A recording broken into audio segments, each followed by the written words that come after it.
Thank you पाकी साहब। और मुझे खुशी है ये बताते हुए कि आज हुर्रियत के कॉन्फ्रेंस के जितने इम्पोर्टेंट स्टार्स हैं वो यहाँ मौजूद हैं और इन्होंने दिन रात जो मेहनत की है और जिस बहादुरी से वो आज अपनी जंग, अपने कश्मीरी भाइयों की जंग और पाकिस्तानी भाइयों की जंग लड़ रहे हैं, मैं उनको मुबारकबाद पेश करता हूँ उनकी बहादुरी पे। मुझे पता है कि एक बड़ा कठिन सफ़र है। आपकी फैमिली वहाँ मौजूद है, उनको भी जिस तरह टार्चर किया जाता, आपकी एक स्टेटमेंट उनके लिए प्रॉब्लम बनती है, वो सब मेरे नोटिस में भी है और मैंने इस पे पहले बात भी की और लिखा भी है। अब्दुल लोन साहब बैठे हैं, कौन नहीं जानता उनको, उनकी खिदमात को। अपने राजा खादम सैन साहब हैं, सैयद मंजूर साहब हैं, मोहम्मद शफीक डार साहब हैं, आबिद साहब हैं और हमारे नौजवान लीडर जो सामने बैठे हैं यूथ के भी और एक्सपर्ट भी, जो अंद्राबी साहब आसिया अंद्राबी के भतीजे भी हैं और मुझे पता है किस गम से आप गुजर रहे होंगे। मैं पेशतर कुछ कहना चाहूँ। आज का दिन यकजहती का है और यकजहती उनके साथ जो प्रेस्ड हैं, जो पिसरे हैं, जो मोदी की ब्रुटैलिटीज़ का शिकार है, वो उस चीफ टेररिस्ट से सफ़र कर रहे हैं जिस पे पूरी दुनिया ने आंखें बंद की हुई हैं। मैं ये समझता हूँ कि जुल्म का दिन बहुत बड़ा नहीं होता, इसका सूरज हमेशा गुरूब होता है। और मैं समझता हूँ कि जिस हिम्मत से, जिस कोशिश के साथ कश्मीरी बहन भाई स्ट्रगल कर रहे हैं, उनकी आज़ादी को कोई नहीं रोक सकता। जब हमारे पास शाह आहद जैसी बच्चियाँ मौजूद हों और मुंह पे शरे खाकर भी मैट्रिक कर लें और अपनी बहादुरी का सबूत दें, तो फिर वो कौम कभी भी नहीं हारती। मैं शुरू करूँगा शहीद जुल्फ़िकार अली भुट्टो से और कायदे आज़म जनाब मोहम्मद अली जिन्ना साहब से, जिन्होंने एक फर्म कमिटमेंट की थी कश्मीरियों के साथ कि हम आपके साथ हमेशा खड़े रहेंगे। और जिस अंदाज से शहीद जुल्फ़िकार अली भुट्टो ने कश्मीर का मसला यूनाइटेड नेशन में उठाया था, आज भी लोग उसकी मिसालें भी देते हैं और वो रेफरेंस भी बना है। मोहतरमा बेनज़ीर भुट्टो ने जिस अंदाज से काम किया वो भी आपके सामने है। मैं समझता हूँ कि इस वक्त जो हमारी पॉलिसी है, मैं किसी पे क्रिटिसिज्म नहीं कर रहा हूँ। हालांकि मुझे पता है कि प्राइम मिनिस्टर साहब बोल रहे थे कोटली से और वो फिर भी एनआरओ की बात कर रहे थे। मेरे पास फ़ोन नहीं था, मैं फ़ोन करना चाहता था उनको और मैं सिर्फ उनसे ये कहना चाहता था, mister prime minister, you are here for Kashmiris, you are not here to fight against the opposition. So please जिस जगह की ज़रूरत है उस जगह के मुताबिक बोलें। मैं इसलिए ज़्यादा क्रिटिसाइज़ नहीं करूँगा। अगर आप कश्मीरियों के साथ यकजहती चाहते हैं तो पूरी कौम को मिताहत करें। क्या ही अच्छा होता कि आज सारी की सारी अपोजिशन को दावत होती प्राइम मिनिस्टर हाउस में, वो बैठ के बात करते, वो हर चीज़ को उजागर करते और उसका जो इम्प्रेशन जाता वो बहुत बेहतर जाता। आज हम डिवाइडेड नज़र आ रहे हैं और जो कौमें डिवाइडेड हो जाती हैं वो कभी भी अपना मकसद हासिल नहीं करती। ये एक, मैं नहीं कह रहा हूँ, ये एक मरवजा असूल है, ये प्रिंसिपल दुनिया का कि जीतने वाले हमेशा यूनाइटेड होते हैं। इसलिए कायदे आज़म मोहम्मद अली जिन्ना ने बड़ी अच्छी बात की, unity, faith and discipline. These 3 words अगर हम ले लेते अपने साथ तो शायद आज हम कश्मीर को भी आज़ाद कराते। मैं ये समझता हूँ कि आज जो पॉलिसी हुकूमत की चल रही है वो है hypothetical actually policy, there is no practicality.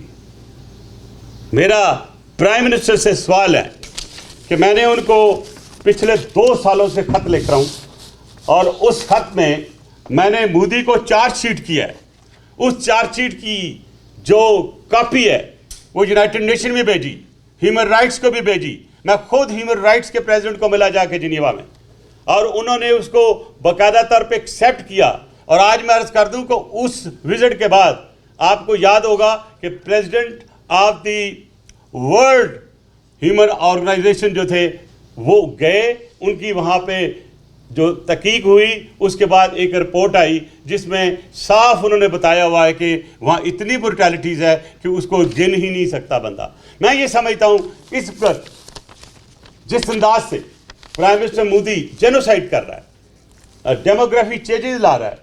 मैं ये समझता हूँ कि मेरा सबसे पहला सवाल जो है वो इस वक्त जो मैं करना चाहता हूँ वो है प्राइम मिनिस्टर से कि मुझे इस सवाल का जवाब दें कि 2 ऑर्गेनाइजेशन है वर्ल्ड में, एक है इंटरनेशनल कोर्ट ऑफ जस्टिस, एक है इंटरनेशनल क्रिमिनल कोर्ट, और दोनों में हम जा सकते हैं। अगर अफ्रीका से एक अटॉर्नी जनरल छोटे से मुल्क से उठ के होंगे कि मुसलमानों को जस्टिस दिला सकता है, उनको इंसाफ दिला सकता है, तो हम न्यूक्लियर स्टेट होके इतने सारे सफीर हमारे बड़े बड़े हम दावे करते हैं, क्या किया? मुझे 2 साल की लिस्ट दे दें, क्या किया? क्या मैं प्राइम मिनिस्टर से पूछ सकता हूं कि 1989 से लेकर अभी तक तकरीबन 10,000 लोग शहीद हो चुके हैं, 10,000, और जो मिसिंग है वो तकरीबन 8,000 है। ये फिगर वो है जो इंटरनेशनल फिगर है, मैं अपने पास से नहीं बता रहा हूं। और मैं अभी आगे आ रहा हूं। मैं ये वो जो कस्टडी में मारे गए, आप 1 लाख से ऊपर जो लोग शहीद कर रहे हैं डे टू डे बेसिस पे, और वो जो लॉग ही नहीं हो रहे, जिन वो रजिस्टर ही नहीं हो रहे, कुछ ऐसे लोग हैं। मतलब होता ये है कि बच्चे बाहर खेल रहे हैं, उठा के ले जाते हैं, और कोई 15-20 दिन के बाद उनकी लाश आ जाती है या लाश भी नहीं मिलती। तो इस तरह की ब्रुटैलिटी जो हो रही हैं, बेसिकली जो प्राइम मिनिस्टर मोदी है वो डेमोग्राफिक चेंज लाना चाहता है, ये साबित करना चाहता है कि यहाँ मुसलमानों की जो अक्सरियत नहीं है। और आपको भी पता है कि कश्मीर पाकिस्तान का हिस्सा बनाने के लिए इसलिए हुआ था कि यहाँ मुसलमानों की आबादी सबसे ज़्यादा थी। जूनागढ़ भी आपने देख लिया, और इस तरह वहाँ पे जितनी स्टेट थी सबको उन्होंने लिख के दिया है किसके साथ जाना चाहते हैं। कश्मीर वो था, और कश्मीरियों की वो प्यार मोहब्बत हुब्बुल वतनी पाकिस्तान के साथ को उन्होंने ऑप्ट किया। और मुझे अच्छी तरह याद है, जो हिस्ट्री मैंने पढ़ी है, कि लॉर्ड माउंटबेटन गया वहाँ पे श्रीनगर में, और उसने कोशिश की, कोई हल निकला है, नहीं निकला, और वहाँ पे बलवे शुरू हो गए, और हमारे बहादुर कबाइल ट्राइबल एरिया से जाके बारामूला पहुँच गए वो, और श्रीनगर को भी उन्होंने घेर लिया। उस वक़्त ये रात को गए उसी के पास, रंजीत सिंह के पास, और वहाँ लॉर्ड माउंटबेटन ने उस पे दस्तखत किए, उस लेटर पे, जिस बेसिस पे वहाँ पे रात को 1 बजे आर्मी गई कश्मीर में विद देयर प्लेन्स, और उन्होंने जाके जो बर्बरियत की वहाँ पे, वो एक तारीख का हिस्सा है। मैं ये समझता हूँ कि अगर आप, मतलब हमारी हुकूमत इस वक्त खिदमत करना चाहती है, कश्मीर की काज को आगे लेके जाना चाहती है, तो ये जो आप थ्योरेटिकल स्टेटमेंट दे रहे हैं इंक्लूडिंग मी, इसका कोई फ़ायदा नहीं है। क्योंकि अनफॉर्चुनेटली मैं किसी एक को ब्लेम करने की बजाय पिछले 72 साल से हम सिर्फ और सिर्फ इंडिया की दी हुई पिच पे खेल रहे हैं। हमने अपनी पिच कश्मीर में नहीं बनाई। क्यों नहीं बनाई? वो कौमें जो एग्रेशन से काम नहीं लेती हैं, जो अपने जोरे बाजू पे आगे नहीं बढ़ती हैं, उनके साथ वही हाल होता है जो हमारे साथ हो रहा है।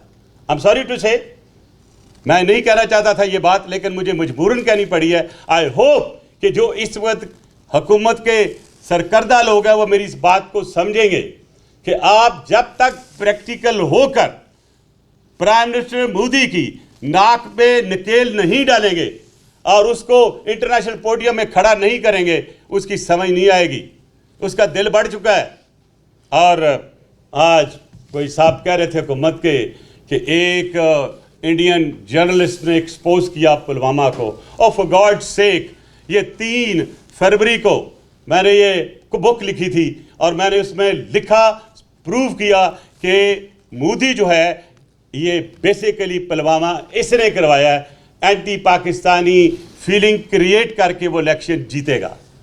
और कुछ लोगों ने कहा कि हम तो दुआएं करते हैं कि वो आ जाएं, मोदी साहब जैसे हमारे पुराने यार आएंगे तो बहुत हमारी मदद करेंगे। जो उसने किया वो आपके सामने है, मैं ज़्यादा बात नहीं करना चाहता। और ये भी आज रुकने वाली बात नहीं है। मैं समझता हूँ कि हमें अपनी पाकिस्तान आर्मी का शुक्रगुजार होना चाहिए, वरना तो वो हमारा आज़ाद कश्मीर जो उसको हड़प करने के चक्कर में था।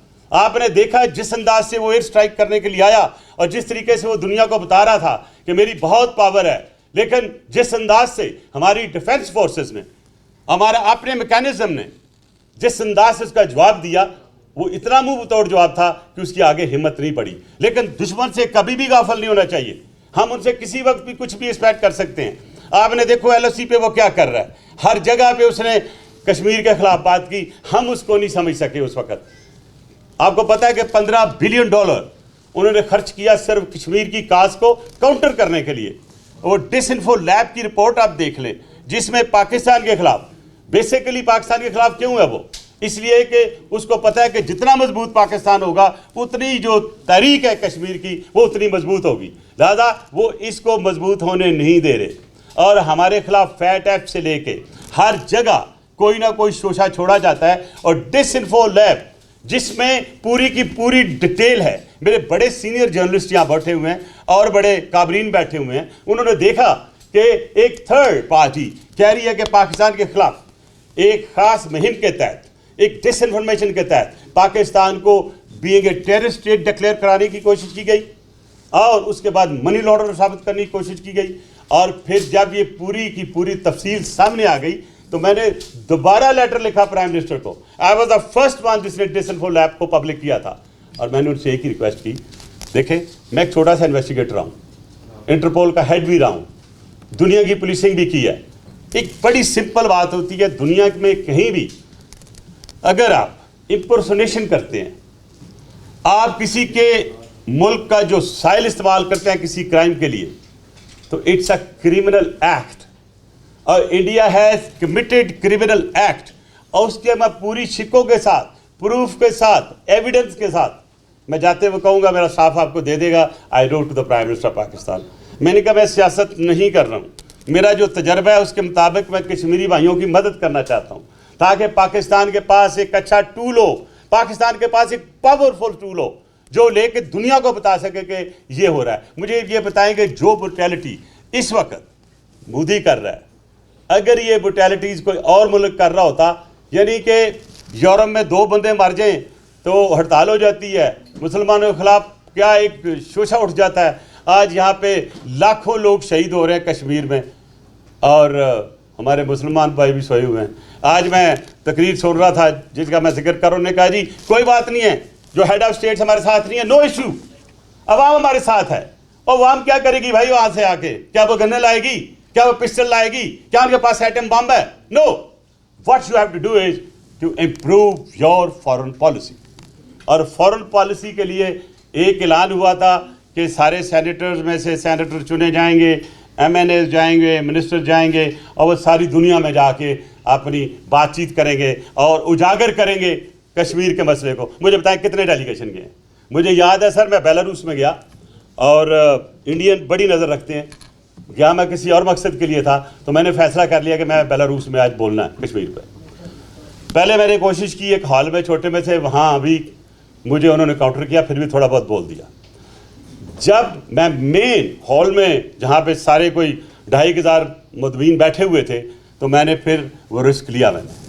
और जब उसने मेरी माइक बंद करने की कोशिश की तो मैं अपने अंदाज से बोला, मैंने कहा you are not actually muting me, you muting the voice of actually suppressed class of Kashmiris and the world will listen. If you will not allow, you will not give me the podium, you will not give me the mic, I will go out and speak these all conferences are useless, including you, Mr. Chairman, and I'm going to talk about it. Thank God I got the podium.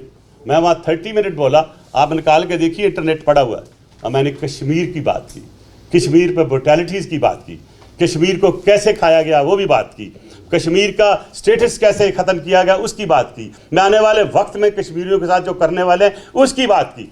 आप देख लें जिस अंदाज से अभी वो पूरे कश्मीर में मार के मुसलमानों को, फिर उनकी ज़मीनों पे कब्ज़ा, फिर यहाँ तक कि कोई भी जाके हिंदू पंडित जो अब कश्मीरी बच्ची से शादी कर लेगा और उसको डोमिसाइल मिल जाएगा। मेरी किस मुल्क में ऐसे होता है, कौन सी जगह पे होता है? Which century are you living? This a modern world. लेकिन मेरा ख्याल कश्मीरियों के लिए मॉडर्न वर्ल्ड नहीं है। वो आज भी इंटरनेट के बगैर हैं, आज भी न्यूज़पेपर के बगैर हैं। आज देखें कि उनके जो लीडर्स जो हैं सारे इस वक्त जेल में हैं। मैं ख़ासतौर पे उनके नाम कहना चाहूँगा। आपको पता मोहम्मद अशरफ सराई साहब हैं, सैद साहब हैं, यासीन मलिक की ट्रायल हो रही है। किस बेसिस पे ट्रायल हो रही है भाई? Is a freedom fighter. There is a very thin difference between freedom fighting and terrorism. Which terrorism are you using? Is he not a declared freedom fighter? Is he not representing a party?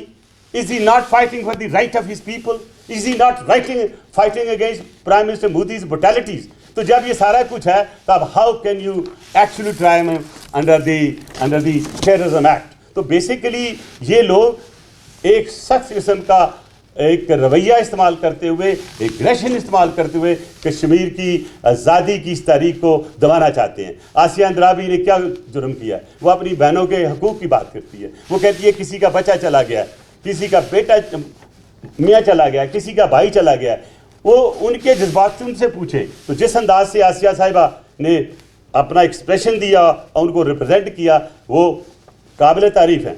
Fahmida साहिबा हैं, इसलिए बहुत से और भी लोग हैं जो कि सईद अली शाह गिलानी साहब को पता है आपको किस वक्त से कितनी देर से इस वक्त वो जेल में हैं। फ़ारूक आज़म जो हैं वाज साहब, उनको भी आप देखें। बेसिकली वो देखते ये हैं कि कोई बंदा भी जो सर उठाता है वो कुचल दो। ये है पॉलिसी मोदी की, लेकिन यहाँ पॉलिसी उसकी ख़त्म नहीं होती। एक वक्त आता है जुल्म बर्दाश्त नहीं होता। आपने देखा होगा कि जो सिख फार्मर्स हैं, किसानों की एक तहरीक उठी, वो तहरीक ऐसी वजह से उठती हैं जब लोग देखते हैं कि आज कश्मीरियों के साथ ये हो रहा है, कश्मीरियों के गले काटे जा रहे हैं, कश्मीरियों को जिंदा दफन किया जा रहा है। मैं यही सवाल हुकूमत से करता हूँ, आज भी कह रहा हूँ, there are mass graves in India, there are mass graves in Kashmir. और ICJ में अगर किसी किस्म की टेररिज्म या कोई किस्म की ब्रुटैलिटी हो तो even a common man can go to ICJ and of course to ICCC। हम क्यों नहीं जाते? मैंने इवन फॉरेन मिनिस्टर से कहा, मीटिंग्स में मैं कहा उनको, मैंने कहा अगर आप चाहें तो मैं लीड करता हूँ। मुझे थोड़ा सा पीछे बैकिंग तो हुकूमत की, मेरे साथ बहुत से वकील यूरोप में, उन्होंने कहा मलिक साहब आप लीड करें, हम आपके पीछे हैं। बट इंडिविजुअल का लीड करना और हुकूमत का लीड करना दो डिफरेंट चीज़ें हैं। तो मैं उनको कह रहा हूँ अगर आप नहीं कर सकते अलाउ मी, ताकि मैं इसको लेके चला जा रहा हूँ। और देखें, एक जो ख़तरनाक चीज़ होती है कि एक बच्चे को, छोटे बच्चे को माँ से छीन के उसको कत्ल करके, उसको शहीद करके वो उसकी लाश भिजवाएंगे आप, उस घर में क्या होगा? ये क्या मैसेज दे रहे हैं ये? मैं ये समझता हूँ कि दुनिया सोई हुई है। And I would like to send a direct message to the Secretary General UN, where are you? Why are you sleeping? And you'll be surprised to know कि जब यहाँ पे वो तशरीफ़ लाए तो मैं उठा तो मुझे फॉरेन ऑफिस ने कहा जी आपके पास 2 मिनट हैं। मैं चलो मुझे 2 मिनट ही दे दो, कोई बात नहीं, हम अपोजिशन में हैं।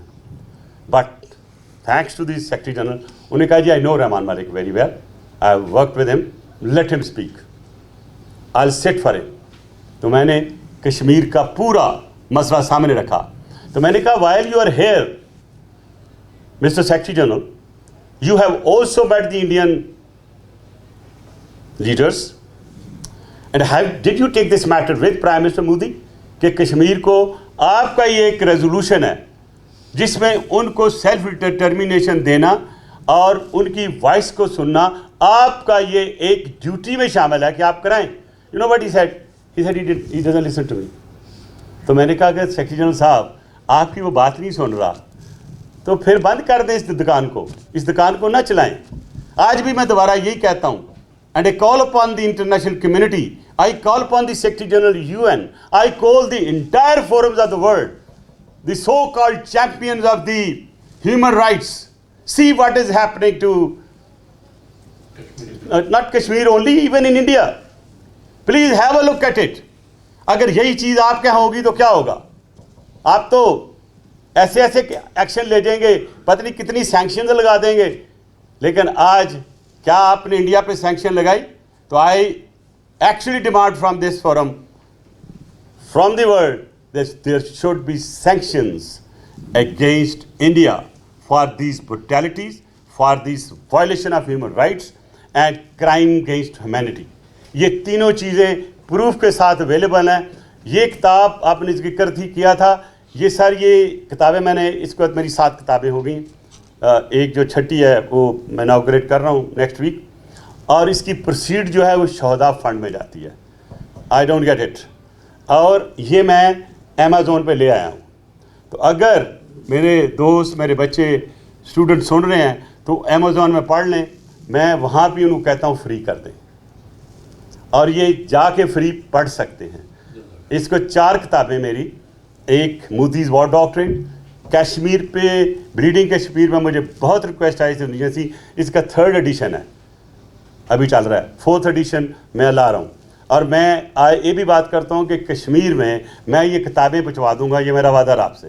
कैसे पहुँचवाता हूँ, ये पहुँचेंगे इंशाल्लाह। इंडिया में चली गई, बैन हो गई, यहाँ पे पायरेसी करके उन्होंने छापी हैं। मुझे खुशी हुई है कि उन्होंने पायरेसी करके वो किताब जो मोदीज़ वॉर डॉक्ट्रिन है, जिसमें इंडिया की अपोजिशन उसमें बड़ा इंटरेस्ट लिया, क्योंकि मैंने जितने पॉइंट इसमें लिखे वो सारे के सारे हर बाय हर करेक्ट हुए। ये नहीं था कि मेरे पास कोई ऐलान था, because had my analysis, I knew this is going to happen, क्योंकि जो इंडिया का पुराना रिकॉर्ड है वो आपके सामने है।